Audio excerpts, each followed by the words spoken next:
Hello, আসসালামু আলাইকুম। আজ সকালে পুষ্করিণীতে মাছ ধরতে আসলাম। মাছ ধরে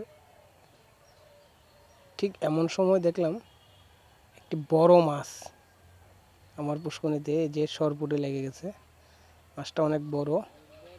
মাকে দিলাম খোলার জন্য। মা মাছটা খুলবে। অনেক বড় মাছ, মোটামুটি এটা আমার পুষ্করিণীতে। মা মাছটা খুলতেছে। মাছটা খুব সুন্দর। এই দেখছেন, আরো 3টা মাছ ধরছি আমি। এই কত লাড়াছাড়া, সুন্দরই লাগে নিজের পুষ্করিণীতে মাছ। ওগুলো মোটামুটি বড়ই, খাওয়ার উপযুক্ত হয়েছে। বড়টা রাখবো আর ছোটোগুলা ছেড়ে দিব। এটা যে দেশি সরপুঁটি, এই সরপুঁটি মাছ দেখতে সুন্দর লাগে, তাই একটু শখের বসলাম পুষ্করিণীতে মাছ ধরার জন্য।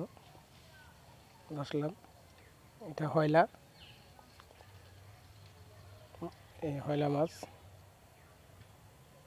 আর 2টা পুঁটি, একটা হয়লা, 3টা মাছ লাগছে সকাল থেকে। সুন্দরই লাগে মাছগুলা।